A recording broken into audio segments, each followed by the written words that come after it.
各位網友大家好，又係我麥斯歡迎翻到嚟呢個浪漫堂嘅 Prop Talk 時間。今集咧我哋嘅主題咧就係呢個道具嘅製作者啊 ，Maker of Props 啊。即係一提起呢個cosplay 嘅道具製作者可能即係好多人咧都會即刻諗起呢個ACG 裏邊啦，嗰啲工匠啦 ，dwarfs 啦，即係佢哋有啲好叻嘅手藝啊，好專注咁去鑽研呢個工藝啊。但係實際上咧，現實嘅世界咧就其實就同呢個 ACG 嘅世界咧係好唔同嘅。製作道具嘅工匠啊，咁其實係咩咧？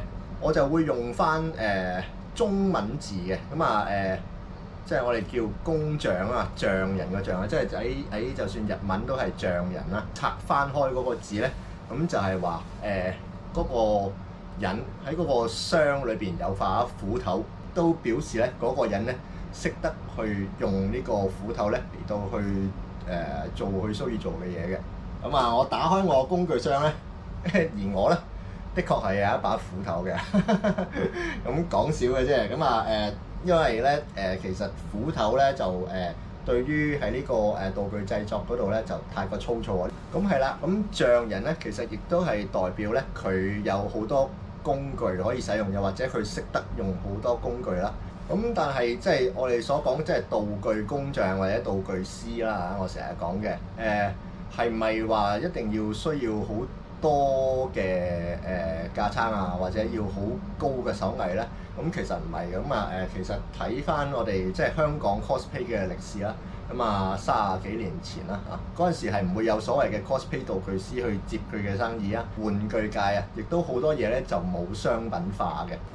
因為香港咧就由60年代起啦，至到80年代啦，咁輕工業啊同埋呢個手工藝工業咧都好發達嘅。咁所以咧我哋即係香港咧有大量嘅布匹啊、皮革啊、電子零件啊、各式各樣嘅材料啦、器材啦，咁咧去到去做好多輕巧嘅工藝嘅。所以咧好多時咧我啲前輩咧就係一把戒刀走天涯，即係佢係用最簡單嘅工具，即係鉸剪啊、戒刀啊、螺絲啊、螺絲批啊、轉嘴啊、膠紙啊、噴漆啊、膠水各式各樣即係喺你文具鋪買得到嘅嘢咧，咁佢都會攞嚟做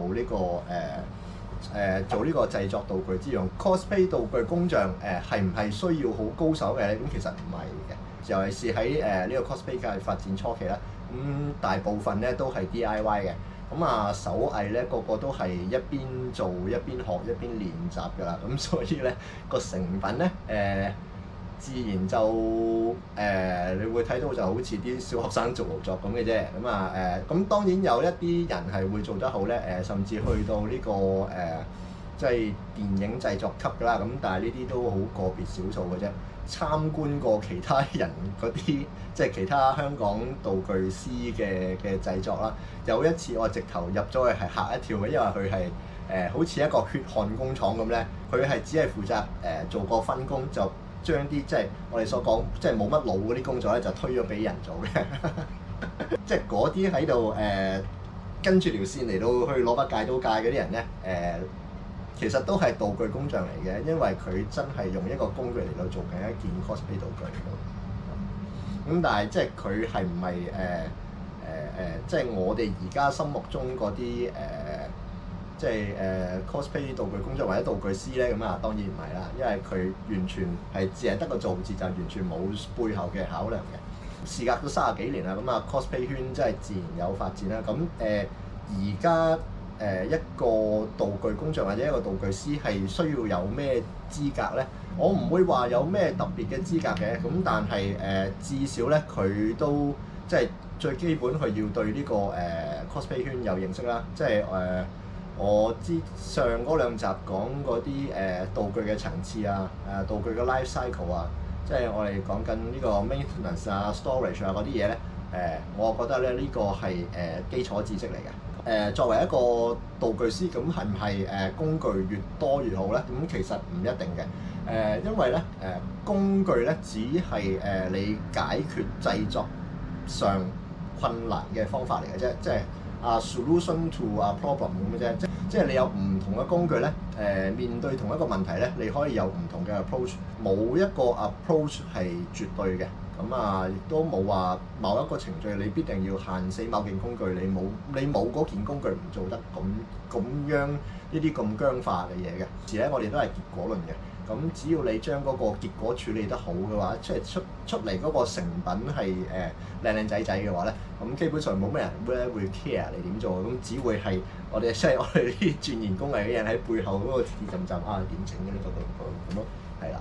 算你本身乜都唔識嘅，咁只要你喺小學中學嗰陣時做過勞作，識用鉸剪，識用 cutter 咧，咁基本上咧你都可以成為一個cosplay 嘅工匠嘅。咁當然啦，我講得誇張少少啦。咁而家即係你即係受薪會接單嗰啲道具師咧，咁應該都有翻咁上下多嘅工具同埋有翻咁上下嘅手藝嘅。好，就係咁啦。Maker of props，咁只要你肯做，你肯落手做嘅話咧，你都可以做一個道具工匠或者道具師嘅。所有人都係㗎啦，開頭又膽粗粗，咩都試下，咩都做下，一邊做一邊學咁咯。因為呢啲手藝嘢好多時係後天鍛鍊翻嚟啦，即係啲知識咧都係喺後天學翻嚟嘅。尤其是而家呢個年代啦，有 YouTube各式各樣嘅嘢咧，即係要獲取呢個資訊咧就好方便嘅。只要你有架撐，有方法，有物料，有地方咧，你就可以做一個道具嘅工匠㗎啦，或者開始學習做一個道具師㗎啦。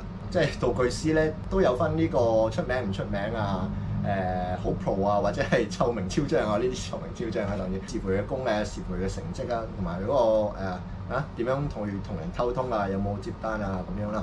咁咧呢啲咧我就留翻下一次再講咯。好啦，希望咧喺我講解完之後咧，就希望你哋對呢個道具工匠或者道具師咧有個初步嘅了解先啦。